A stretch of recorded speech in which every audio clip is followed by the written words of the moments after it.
Hello everyone, the Instant Camera Guy here, and welcome to what will be a bit of a combination video of a client's camera highlight and a guide as to how to wire up my PolaVolt battery solution onto any kind of alpha spec SX-70 body. Now, what do I mean by alpha spec? Well, basically, after 1977, Polaroid started to introduce a body style on SX-70s that had a tripod socket and strap lugs. In addition to that, on the inside, the body ribbon cables are a slightly different design to the Model 1 and most of the Model 2s and 3s that are out there. And so the PolaVolt needs to be wired in ever so slightly differently in terms of where you actually connect the wires. It's pretty much the same.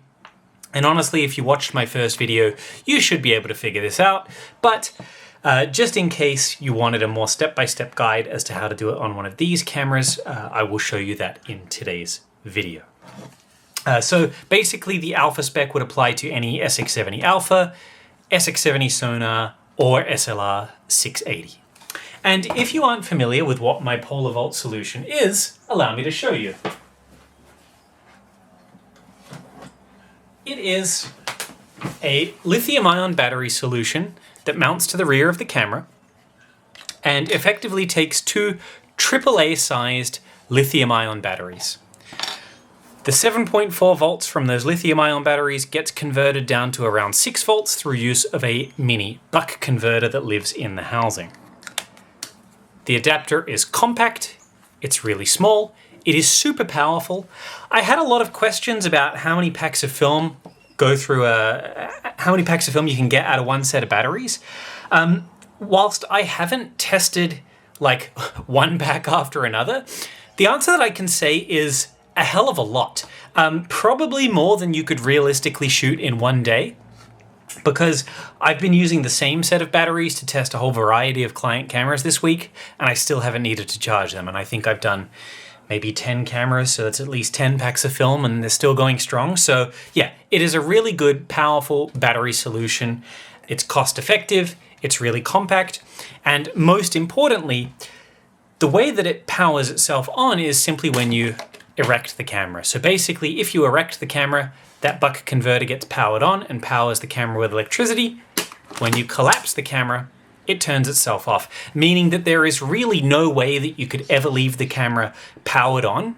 Like, there's just no way to accidentally do it unless you leave the camera erect, which, if you read the official instruction manual, you should never be doing. Anyway, I wanted to also drive home one other point regarding the PolaVolt mod, because as you can see here, my client Jeremy has sent me this camera in this state. He's deskinned it for me, so thank you very much, Jeremy. I want to really emphasize here, if you're going to do the PolaVolt mod, please do it to a fully refurbished camera. Because although it is possible by undoing the 5 points of solder and slipping the housing off, you can get back inside the camera with relative ease. It's just going to be a much better idea if, by the time you're reskinning the camera and putting the PolaVolt on and that kind of stuff, make sure that every facet of the SX-70 is serviced. Lens, shutter, body, internal mirrors, check the silicon, make sure it's failed, get the motor refurbished, all that kind of stuff I want you guys to do before you install that battery pack. If you don't know how to do that, I've got plenty of other videos covering the full restoration of Polaroid cameras and what's required. Please give them a watch so that you know what's going on. But yeah, I really wanted to drive that home. I have had a few people successfully do the conversion, and I've had a few of my followers unsuccessfully do the conversion, making a few mistakes. And yeah, one of the biggest bits of advice I can give people is make sure the rest of the camera is fully overhauled first. And secondly, I wanted to say, when it comes to wiring it in, really make sure that you are choosing a thin gauge of wire. I said in my last video that I actually ripped apart this, I think it's a parallel cable from an old computer. I literally found this on VergeSide Hard Rubbish Collection. And when you strip that back, it's got so much fine gauge wire inside. You will find a similar gauge of wire in USB cables, LAN cables, that kind of stuff. I guarantee you've probably got something lying around the house already that has this thin gauge of wire. You really want it to be thin, because one client who sent me their camera, the wire gauge that they had used to do the PolaVolt was way too thick, and it actually really impeded with the body panel's fitting. So let's get on to, I guess, what I'm going to do to this, because I will be refurbishing this first off camera, and then I'll show you guys how to wire it in. I just wanted to say that Jeremy sent along a whole bunch of goodies. So we're going to be putting a I nearly said clean there, a clear Sonar housing from Polar Studio. I'm going to be fitting the film shield. We're going to be installing a brand new red shutter button, and he's got some alligator look. I think it's synthetic leather, but yeah, like a metallic green crocodile skin leather. Overall, I think this is going to look really good when it's done. The other thing that I wanted to mention is, because he's got a clear housing, I actually can do the PolaVolt in clear housings myself. I actually found a supplier that will do AAA battery holders in clear ABS plastic. So Jeremy, you are going to be one of the first clients of mine that actually has a clear PolaVolt and a clear housing, and I think the combination of the two is going to look really superb. I also wanted to thank Jeremy personally for just making this a very easy ordeal. Jeremy packaged everything really nicely. He included everything in little envelopes. It was very easy for me to open. He didn't overdo it with the packaging. It was all wrapped perfectly. This was broken before it didn't get damaged in the post.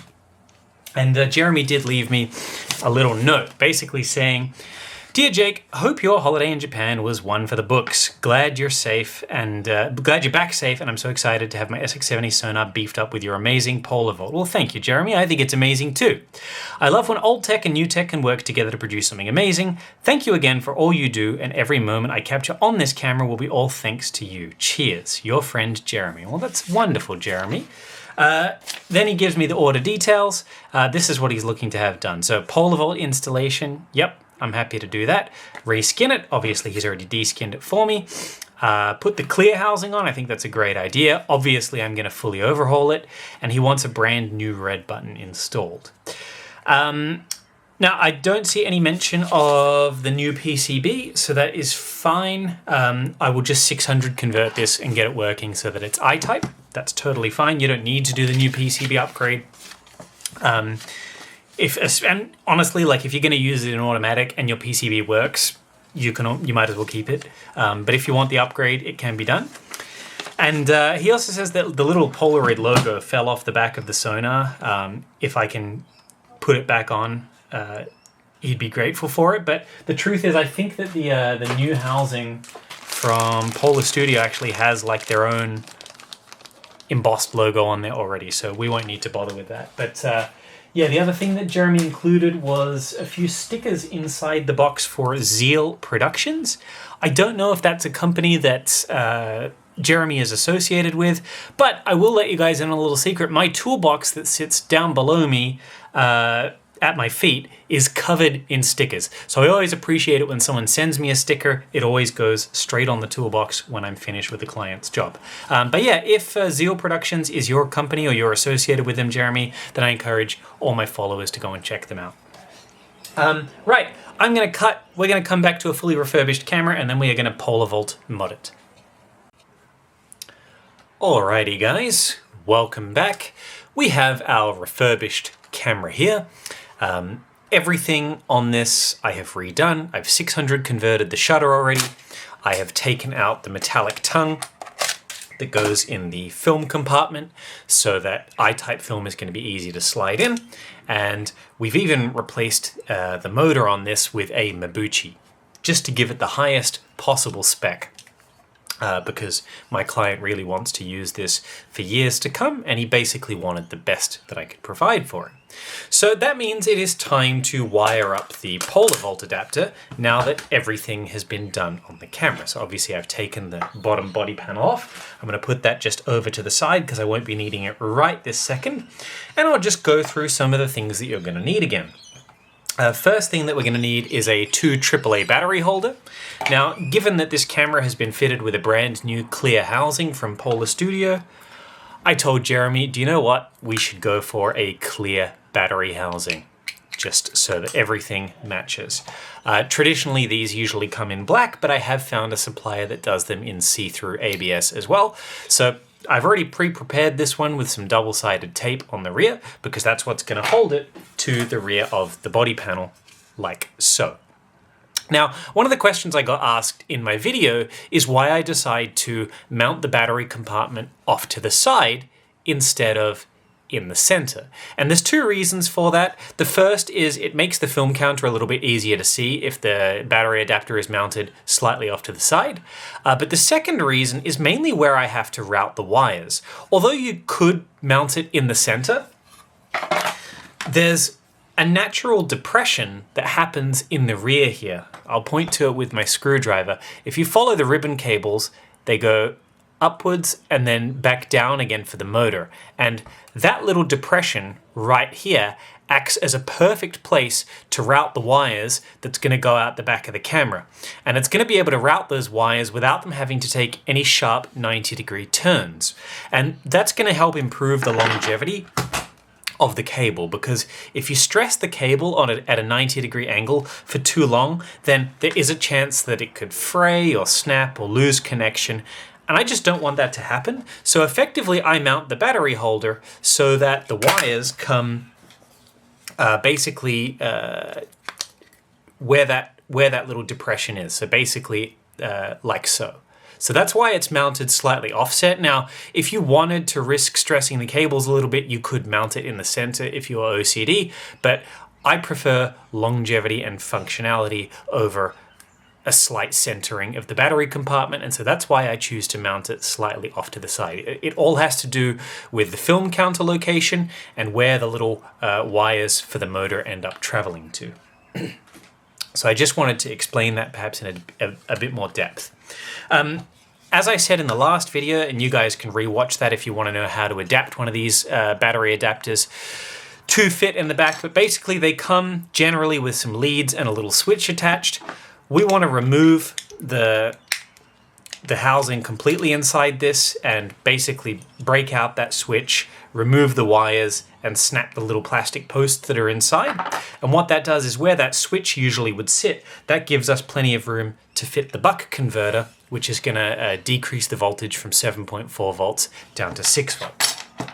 So let me put that one off to the side. Yeah, this is basically where it's going to sit in the battery housing. And that brings me to the next thing that we're going to need. We do need, of course, a mini buck converter. Now, the last video I described the model number of these. It actually seems like they're known as a wide variety of different model numbers, but generally they're called a mini 360. Technically you could use any kind of mini buck converter that's going to handle the correct spec of voltage. As I described last time, these come with a little trim pot that you can adjust using a little Phillips head screwdriver.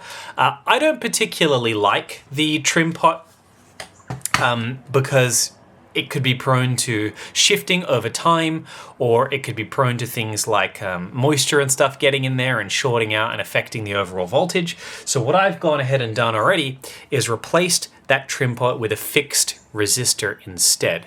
I showed how to do that in the last video, but basically I find that if you replace the trim pot with a resistor from a value that has a value sort of between 45 and 47K, you'll generally get around a 6 volt output.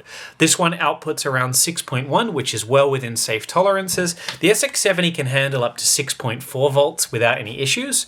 6.4 volts is actually the voltage that fresh alkaline batteries are. So 6.4 is going to be fine, but it's on the high side.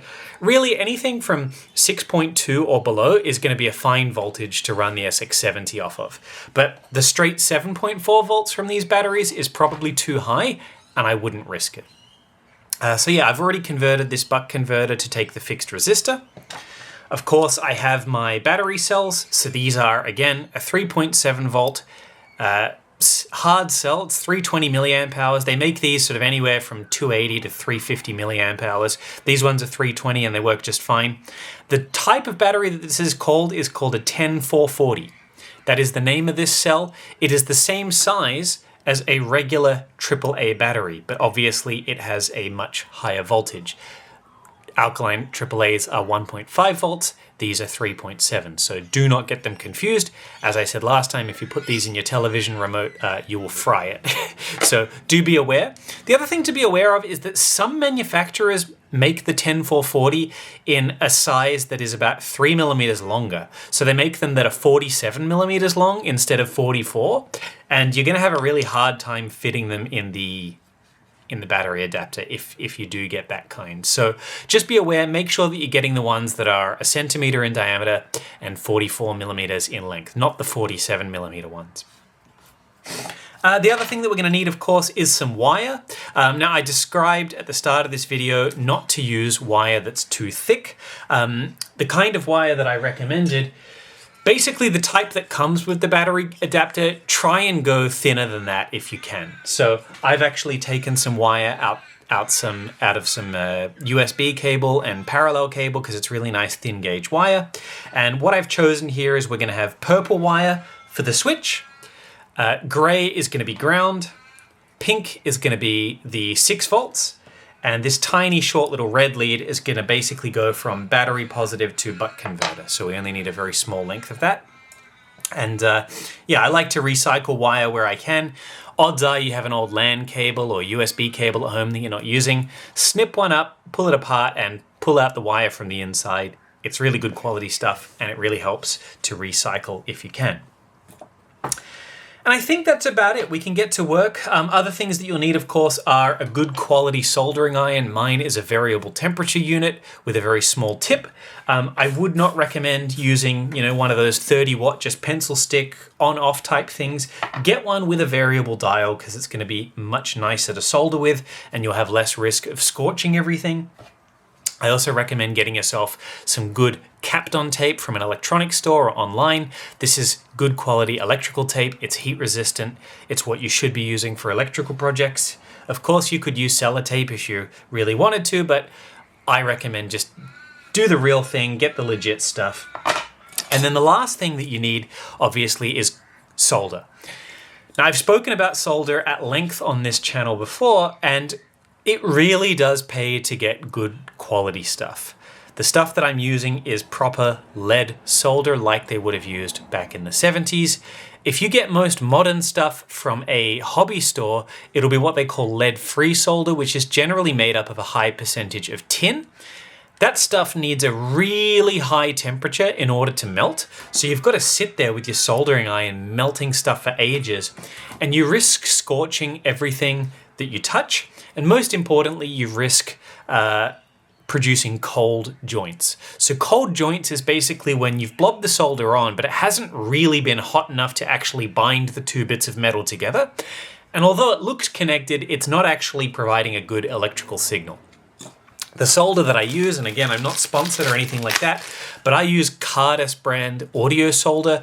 This is the stuff that they use in very high-end amplifiers and audiophile equipment. I never chose this stuff just to work on cameras. I chose this stuff because back in the day, and every now and again, I choose to refurbish old turntables and amplifiers and that kind of stuff as a bit of a hobby. And when I go to sell that stuff, it really pays to help advertise that I use the audiophile grade stuff. It shows people that I know what I'm doing. But most importantly, it's just amazingly good stuff. It's very expensive. It's about 90 Australian dollars for a roll like this. But I mean, cost per use, it's nothing.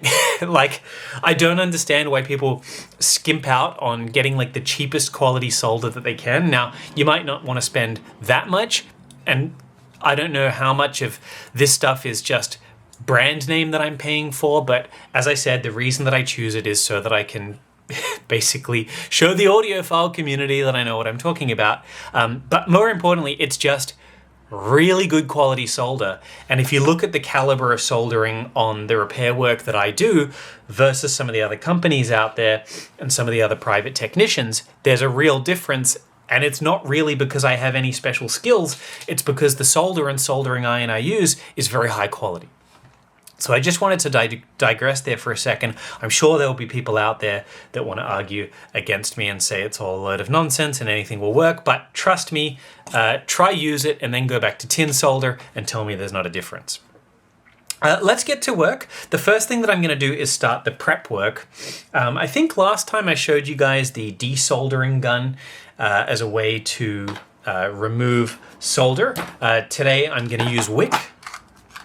Wick is basically a great way of removing solder, and I'm going to be removing solder from the switch, all of the connections to the film counter, as well as the battery terminals here.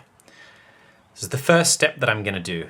So solder wick is basically like a copper braid that has a preferential, it's sort of covered in like flux, and when you heat it up, the solder is going to want to preferentially stick to the braid instead of whatever it's stuck to, and basically will flow from one side of the wick to the other.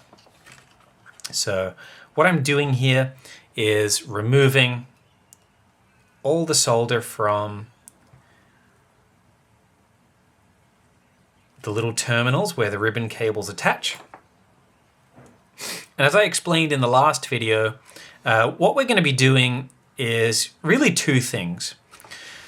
The first thing that I'm doing, well, maybe three things. The first thing I'm doing, I'm removing the original battery terminals from the camera. Now, I've had a few people ask if there's a way to like leave them in so that the camera can take a dual power supply, you know, be able to run off a pack of 600 or lithium ion batteries. And the answer is yes, you could kind of technically leave them in. But because of the way I wire up the switch into the hinge, it would mean that if you did leave a pack of 600 film in there with the original terminals, it would be powered on all the time. So not a great idea. And the other thing is, I just don't want 6 volts of electricity going into that output side of the buck converter. I just don't think it would be very healthy for the buck. And the other thing is, I wouldn't want the alkaline battery and lithium ion batteries accidentally all working at the same time. It would produce uneven cell discharge. You'd probably lose a lot of energy in the form of heat, and the batteries would very likely discharge each other over time and result in the system going flat. So it's not something that I would recommend. So besides, I would say these batteries are so small and so cheap that if you're really worried about losing battery power, just carry some spares. These batteries also last a hell of a long time. I'll just digress for a second here because I have people ask me how many packs of film these batteries will last for. I've never tested that. I've never sat down and gone, oh, you know, it'll last for 20 packs of film. All I know is they last a hell of a long time. Probably more than you could ever shoot in a day. Easy 10 packs without breaking a sweat. And another person left in the comments that there's no discharge circuit protection in the PolaVolt. And what they mean is, as you continue to drain these cells, hypothetically, you could drain it below sort of 3 volts, 2.4 volts, which can damage the lithium ion cell's ability to recharge. And I would just like to point out that by the time these batteries hit around 6 volts, the input starts to become less than the output is supposed to be. And when that starts to happen, the buck converter starts to basically wig out, and the camera is going to exhibit some very strange behavior. So for example, on the autofocus units, the autofocus motor stops working properly, and it'll only focus to like a fixed distance, almost as if it's broken. And that tells you that it's time to recharge it. But what I would recommend doing is just every 10 packs or so that you shoot, give these batteries a charge. The way that I've designed it, because the power supply cuts off power to the batteries when the camera is collapsed, they really shouldn't go flat anytime soon. They should last a heck of a long time in the camera. But it's probably a good habit just to charge it every 10 packs or so and top them up. So that's the first thing I'm doing, is removing the terminals. The next thing that I'm doing is we're going to be taking the ribbon cables off the hinge switch. So there's a switch in the rear that basically, when you erect the bellows, powers the camera because this switch gets enabled. And what I'm going to be doing is repurposing that switch. Instead of providing continuity to the battery terminals as it does here, because actually I should probably show you guys. This is the positive terminal. This is the negative terminal. And the way that this is wired, it goes from the negative to the switch, back along into the film door, and then it goes up and around onto the negative and then into the PCB. So what I'm going to be doing, we're going to be using the negative as an on-off switch. And basically I'm just going to be bypassing right here. I'm going to be bridging these two so that this trace is always connected. And I'm going to be recycling that little hinge switch as the power for the buck converter. So what that means is when the camera is collapsed, all of the electronics are turned completely off. And that's just going to really save. I mean, that's the beauty of this solution, right? It means that it's really impossible to accidentally leave the power turned on and fry electronics. Because leaving these SX-70s erect with the power on not only is just not good for the buck converter, but it's not good for the PCB or other parts of the camera as well. All right, so the hinge switch is now free. And what I can actually do, I'm just going to cut those bits of ribbon cable off, like so. We can just throw them away. And the last bits that I'm going to desolder are to the film counter. Now, I explained why I do this in the last video. I'll just explain it again. The film counter has two switches in it. And what those switches do is, first of all, when the counter is blank, so basically you have no film in the camera, a switch is enabled that tells the camera to eject the dark slide. And that means that when you insert a pack of film and close the film door, the dark slide will eject automatically. So that's what the first switch does. The second switch, what that does is when the camera reaches 10, so after you've taken your 10 photos, a second switch is engaged, which basically shuts off the PCB that goes to the shutter. And what that does is it stops the flash from firing. It basically puts the PCB into this mode that you can still fire the shutter, but it switches the electric eye off, so the shutter only fires at a fixed speed, and the flash will not fire. Now, the reason for that is back in the day, obviously these cameras took consumable flash bulbs, so it took actual magnesium bulbs that would burn, and they were single use.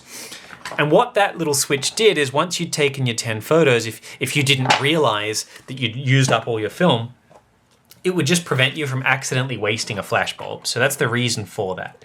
Now, both of those features are pretty redundant, and it's going to actually be more reliable for the camera if we remove them. So I'm removing these traces that go to the film counter for two reasons. First is I don't want the camera to be able to have power without film being in there.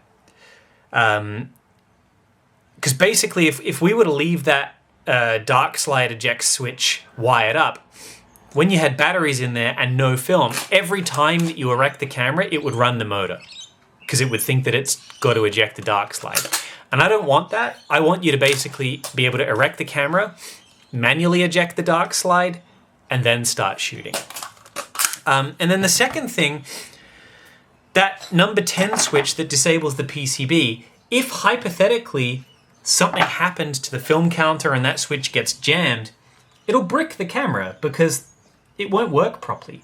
So if we actually remove that limitation, it means that the shutter will always fire even if the film counter itself breaks, and that vastly improves reliability in the field. I actually had a client of mine whose film counter, it was like they changed the molding on some of the I-type packs of film. And every now and again, if he inserted I-type, his camera, like the film counter wouldn't turn on. But because I PolaVolted modded his camera, it didn't matter. So that's a great example of why doing this mod actually improves the reliability. So yeah, I'm basically just going to completely snip off that little switch. The wires that go to the switch. And the last thing I'll do just to remove those battery terminals, because I've removed the ribbon that goes to them, I just want to use the soldering iron and punch out the plastic rivets that hold in the terminals. I mean, technically you could disconnect them and like leave them in the camera, but I just don't want them getting in the way. So I just remove them. All right, now comes the fun stuff. So the first thing that I want to do is I want to actually put a layer of Kapton tape just over the top of those terminals. And that's just going to prevent anything from, I mean, look, the odds of this happening is basically nil, but it's just going to prevent anything from accidentally shorting to those terminals inside the camera. So I just want to protect it from above, like so. So I'm just very carefully getting that tape in there.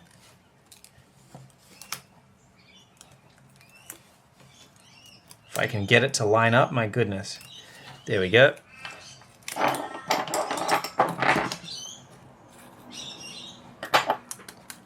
And I just want to snip that.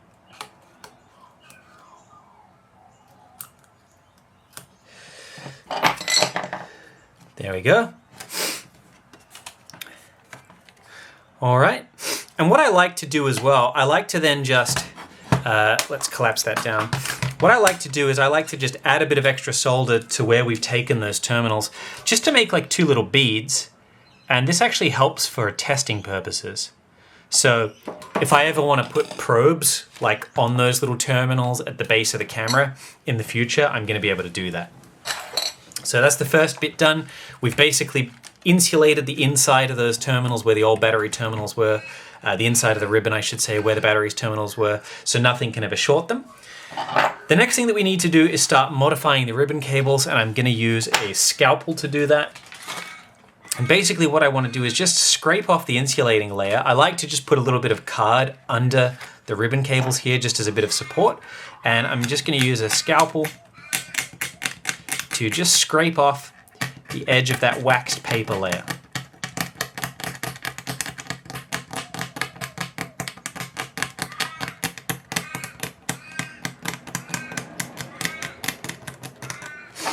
There we go, so we got one side.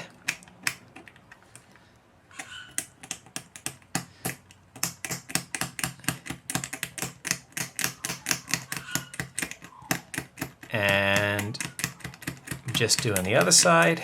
So there's 3 scrape marks that we have to do on the alpha style ribbon cables. And then the last one, if we follow the positive connection and we go all the way down right behind where the motor is, there's like a big pad at the rear. And again, we're just going to scrape that because this is going to be where the positive wire attaches.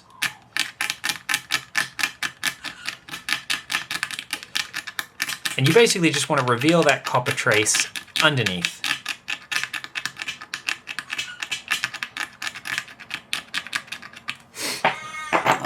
All right. So we've got 1, 2, 3 pads. I'm going to come and tin those pads now with my solder.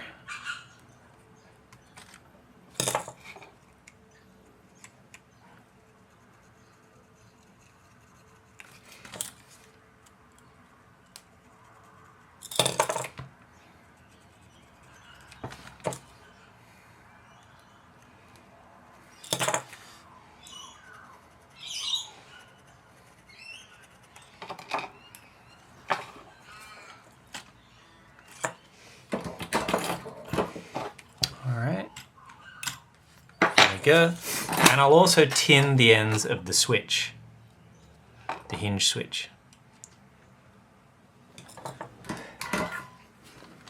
All right, so I've basically tinned 3 pad positions here, and I've tinned the edges of the little hinge switch. The film counter, all of those switches, they no longer do anything. So you could even remove these bits of copper if you wanted to, but it's effectively disabled now.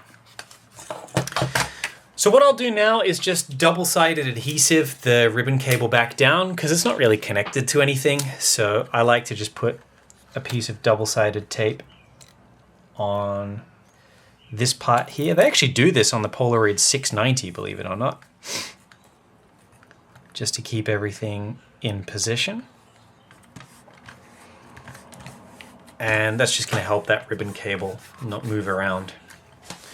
And now we can begin to wire up the ribbon cables with all the little wires that are going to poke out the back. So the first thing that I'm going to do is wire in the purple wire, which is going to go to the switch.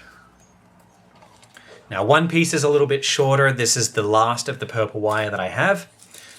I like to use a bit of blue tack. I'm just going to center that so you guys can see what I'm doing. I like to use a bit of blue tack just to hold stuff while I solder. I find it is much easier than trying to use those little claw contraptions. Those can be very annoying. And these wires I find strip very easily just using scissors. So that's why I'm using scissors and not proper wire strippers. As long as you get it stripped, it's all fine. So I'm going to put the shorter length of wire that I have on the closer side of the switch. And what you want to do when you put these wires on the switch, try and route them so that the wire faces forwards first, so that you can loop it around like so. It's just going to make routing the cables much easier. Next, I'll probably do the pink cable, because actually what that's going to help me do, I'll probably capped on tape and insulate it up first, just so that I can have the purple wire off to the side. So I'll just tin this little guy. There we go. And that wire I want, again, facing inwards to the body of the camera.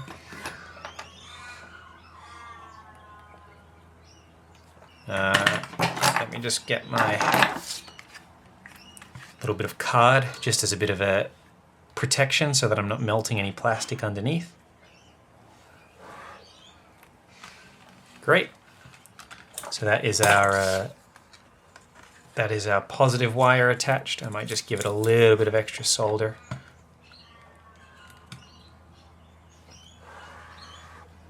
Just to make sure it ain't going anywhere. And again, I want to then loop that wire around. And yeah, see where that little nook where where the motor comes out of, that little nook is where I want to route the wires. So that's why I've chosen to mount the battery pack where it is. All right, what I can now do, I'll just put some capped on tape to insulate where I've put that wire. Basically, yeah, about like so.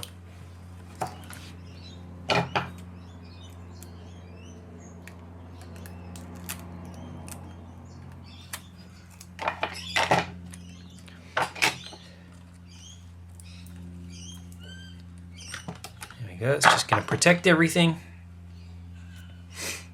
I'll put the other gray wire on now. This is going to be ground. Now for the gray wire, this wire is not only going to attach to one pad, it's going to attach to both pads at the same time. So what I like to do is strip it back extra long, like so, so that it can actually contact both pads at once. Because this wire is not only going to serve to connect the negative, but it's also going to bridge the missing trace where the old switch used to go. All right. So again, I'll just put my little protective piece in there. Put down one side, put down the other side, and I like to really just make sure that wire is held in place.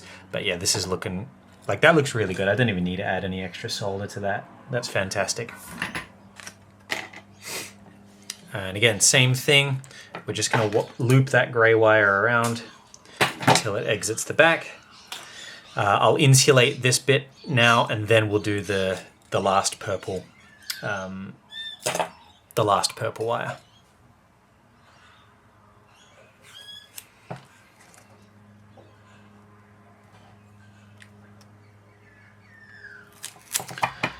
Now the insulation I consider quite important. I don't want any of these wires, because I've had to cut into the ribbon cables. I mean, there's not really any copper that's exposed that is going to be able to contact anything easily, but it's just extra peace of mind and an insurance policy to make sure that like nothing can fail. And it's better to be safe than sorry. So you really can't over insulate this stuff.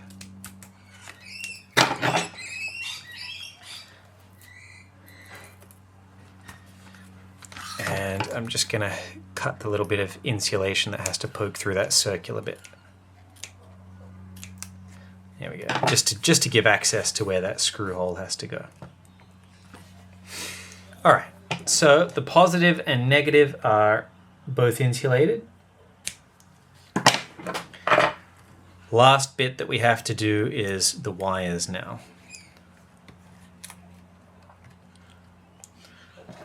For the switch, which is going to be nice and easy.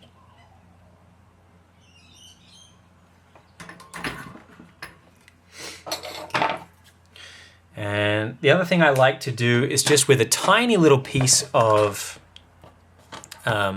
heat shrink, I'm going to basically form a little collar to keep these wires all together in that little nook where the motor sits. Again, this step is like optional, but it just helps keep everything together.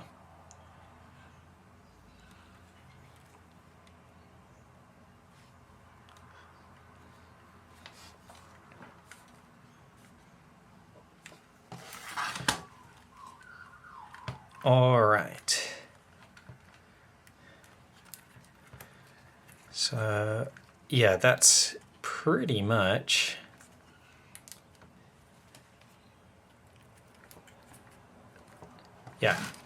really like that is pretty much how I want everything to be. Just sitting there, exiting at that point, like so. And if you try and keep all these bits of wire just below where the metal chassis starts, there's extra room for them when you put the bottom panel on, so that none of the wires are going to get crushed. Make sure that everything has a good amount of tension, so that's fine. I'm just going to now shrink that heat shrink just a little bit, and that is going to hold them in place. So that is the whole body done. I think that the alpha spec cameras are a little easier to wire up in terms of the body ribbon cables. I'll also, just to make sure everything stays in place, I also like to just put a bit of Kapton tape at the end. Like so. And the purpose of that one, that last bit of Kapton that I used, that's not really to insulate anything, that's just to hold the wires down and in place. Like so. But yeah, that's the reason that I've chosen, like I was saying before, I hope this more accurately demonstrates it now. The reason that I offset the battery holder like I do is mainly to line up where those wires poke through.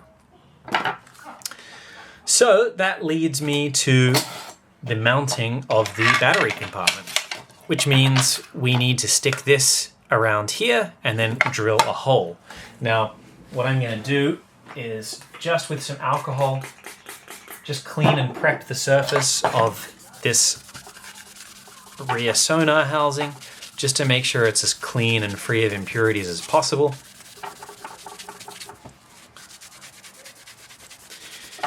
And since I've already PolaVolt converted stuff in the past, I'm actually going to use another camera as a bit of a reference. But yeah, basically if you just come and grab like a pencil, really, and you line up the camera like so, and just come and grab a pencil. You can kind of just like leave a line on the body, like just line everything up, and you can draw a line as to where, pretty much where you need to mount things. So I've put in a little pencil line, and then where the hole is going to go, you can just line it up like so.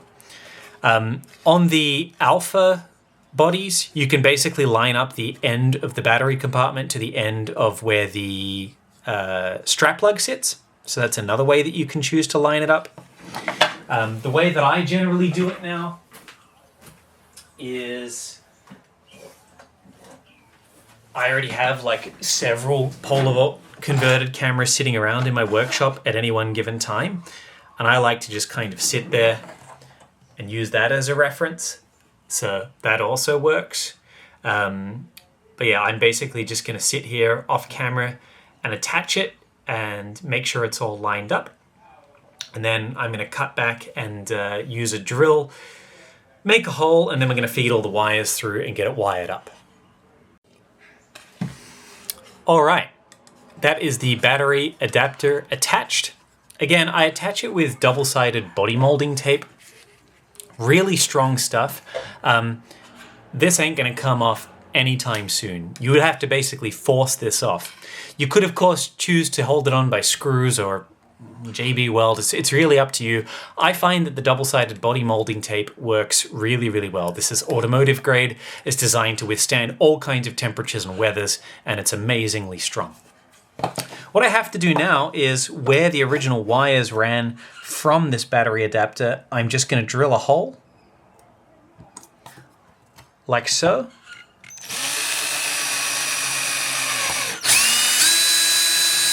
And then just get rid of any of the plastic dust that's going to accumulate inside.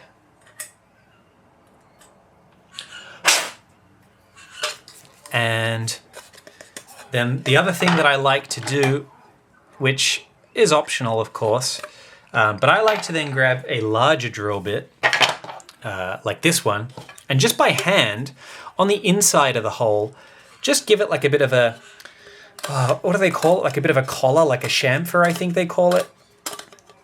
Just to have sort of like a conical entrance to that hole. It just takes a little bit of that strain off the wires as well and means that there's no sharp surfaces for it to be contacted. And just going to neaten. Yeah, make sure that there's no little crumbs of plastic hanging around. And there, now we are basically done. So, at this stage, you want to pretty much just make sure that everything you've done to the camera has been done, that it's nice and clean, that the motor is replaced, that everything's working. You know, make sure that all of your drive shaft is connected. Make sure everything's lubricated, because once the battery adapter is on, you can still get inside the camera in the future, but you're going to have to desolder the buck converter, which is a little bit annoying. So now's the time just to make sure that everything is clean and dust-free. And yeah, the only difficulty I'm going to have is this little purple wire, since it was the last of my wire, is a little bit shorter. But otherwise, it's just a case of poking everything through. And that's going to be pretty trivial to do other than that short wire. Now you could put a little bit of heat shrink or tape just to hold everything together. I mean, actually, maybe I'll show you guys how you would do that. Let's just grab a little offcut of our little Kapton tape. But what you might want to do, just to make it easier poking through the wires, you might just want to tape them all together so they all come through at the same time, like so. And that should help. So let's go purple, pink, gray, and yep, there we go. That fed them through all at the same time. Oh, of course, I've still got the door on the camera, which means that that part isn't going to go on. So let's just take that door off, and now it'll fit. As you're putting it on, just make sure that nothing's catching, because you should be able to still see down the bottom. There we go. And there are our wires. So we can just remove that little piece of tape now that we put on there. There we go. And this leaves us at the point where we can now start to wire up that little buck converter. So what I'm going to do, I'm just going to pull out from the battery the two terminals, positive and negative, from the battery adapter. My little friend, the blue tack, is going to come back out again because we are going to tin these terminals.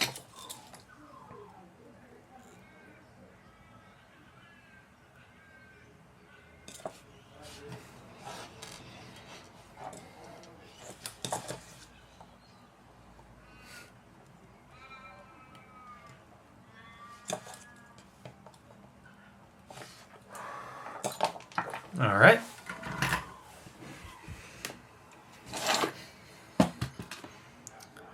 Now I'll also just attach the positive wire to the positive battery terminal because it's the only bit of wire that we're missing so far.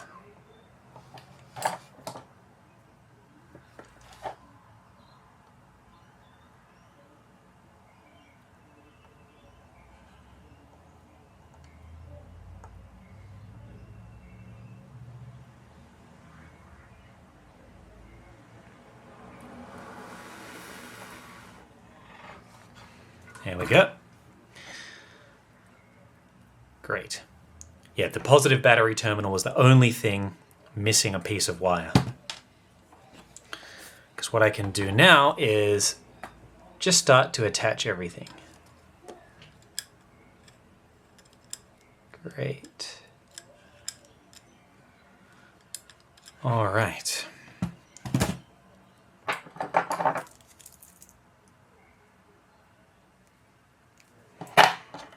Going to make sure the little stands attach.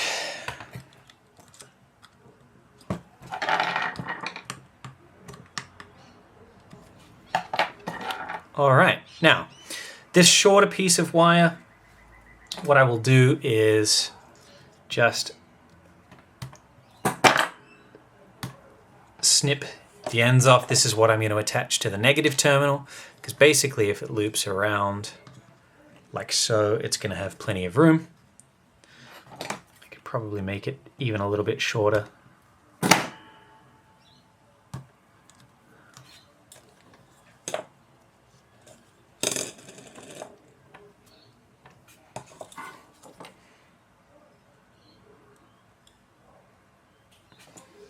Hopefully my camera is focusing.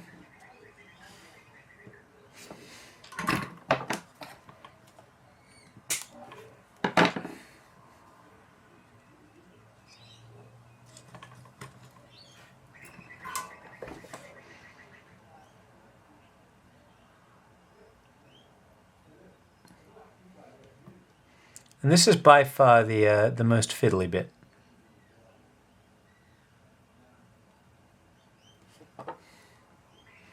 All right. So remember, these purple wires attached to the switch inside. So it's basically going to go from the negative on the batteries all the way inside through the switch and then back out through that purple cable.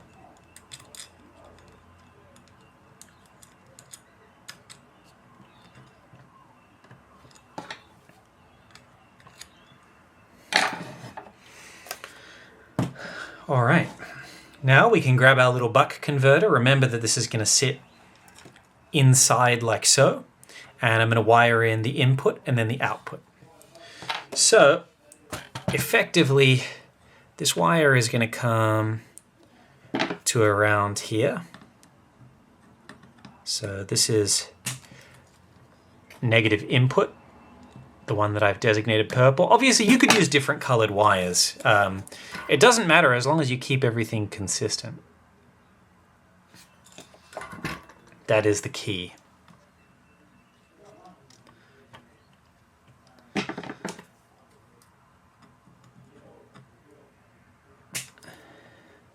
I'm just trimming everything down. Whoops. Oh no, I cut a little bit of that a little short. I might have to redo this wire if it's not going to reach.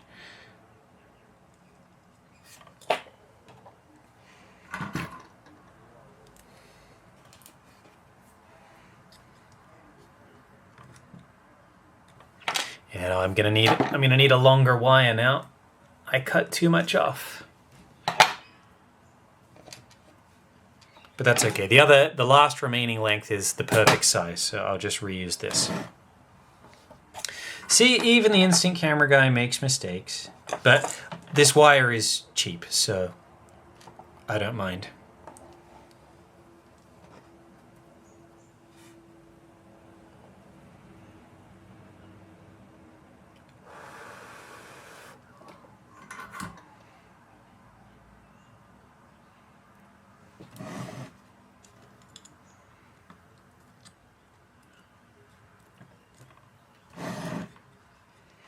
Yeah, accidentally, when I was trying to strip this wire, I cut the tip off. There we go. Did not make that same mistake again.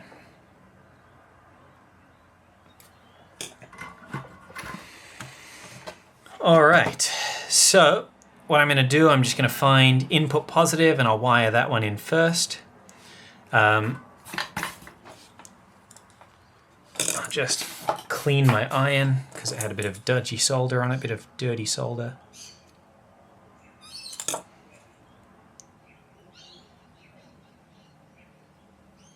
Great.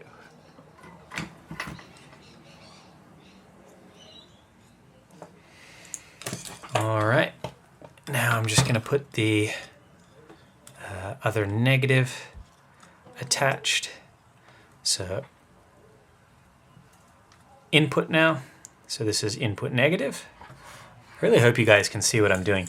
I mean, you guys really don't need my video for this part as long as you have an understanding of where the wires are supposed to go. Like, if you have done electronics projects, like at this stage, you can figure it out. Like, if you're good with a soldering iron and electronics, you don't even need this video because you would have just seen what I've done and gone, oh yeah, I can do that. So why am I even making this video? I don't know. Just in case someone needs the helping hand. All right, last two to go. So now we have the output side. So this is basically once the voltage has passed through the buck and been scaled down. I think this buck outputs around 6.1 volts, so that is perfectly within spec.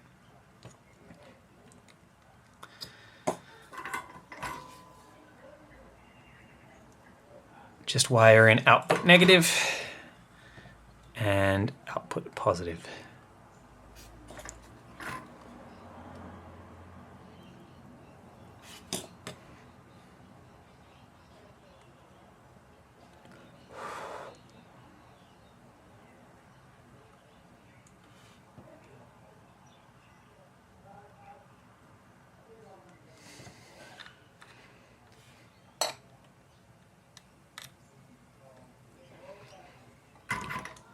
There's a little too much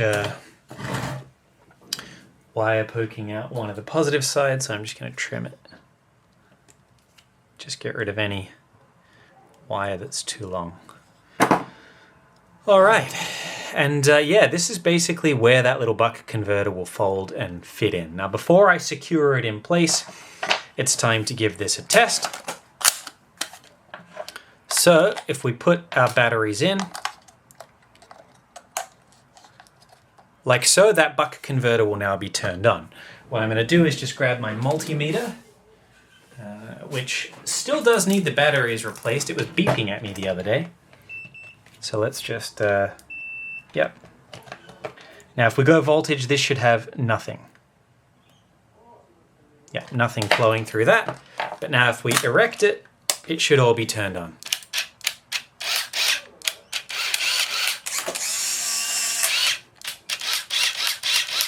Doesn't that sound great? And we should be getting around 6.1 volts or so.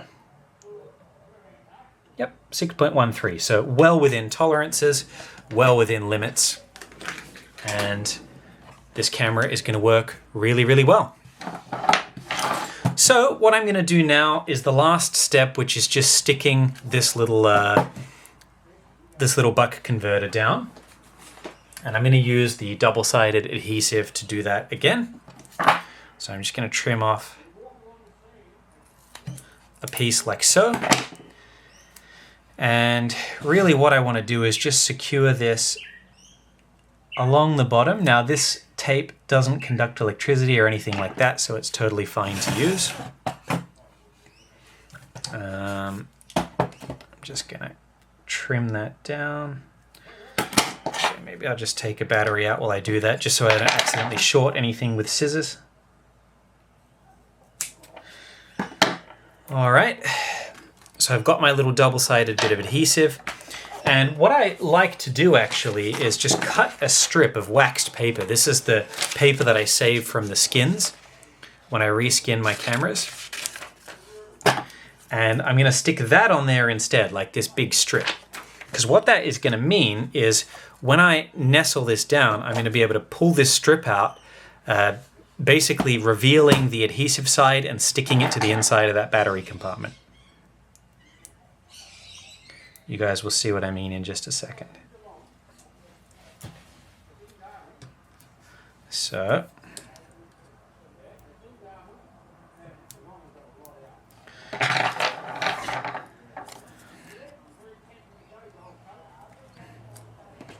all right, so I've got my strip. And what I'm going to do is just basically do a bit of cable management as I slide this piece in.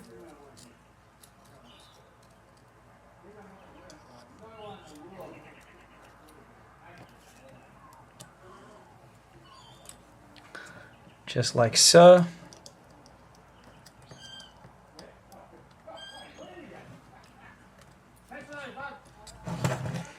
Sorry if you guys can hear my neighbor. He's very loud and has the worst habit of just having full-blown loud conversations in his driveway, and it echoes right into my workshop. It's actually very annoying. All right. So yeah, I'm just doing a bit of cable management just before I secure this thing in forever. This one being a clear battery housing, I can actually see how everything's looping, and that looks really nice. So yeah, that's basically it. And then all I want to do, maybe I can slide that, yeah, just a little over to the side, like so, and then very gently, I should just be able to, yeah, slide that out and then stick it in.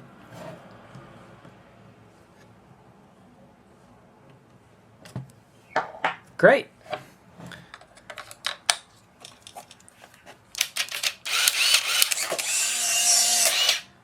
Well, I think that looks excellent.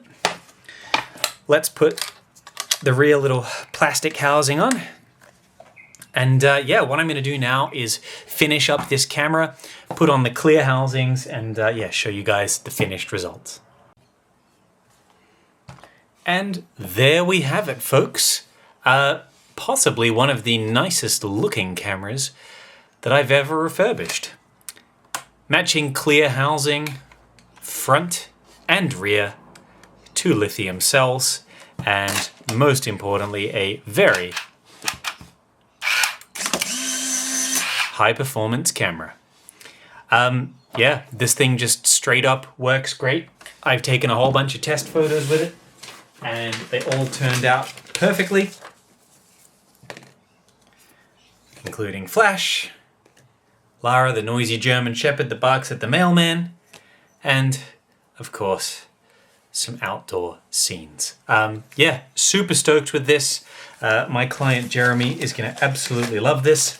And most importantly, I hope that you found this video helpful if you want to wire up your own I-type battery solution for your personal SX-70 camera.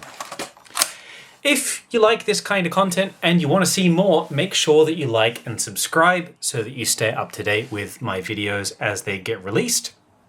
If you want to support the channel, links are below to my Ko-fi account where you can make a donation or simply just send something my way to be refurbished like Jeremy did here. He ended up with a really lovely looking and performing camera, and I'm sure that he's going to love this for years to come. As always, you've been a wonderful audience. Have a wonderful day, and I will see you next time.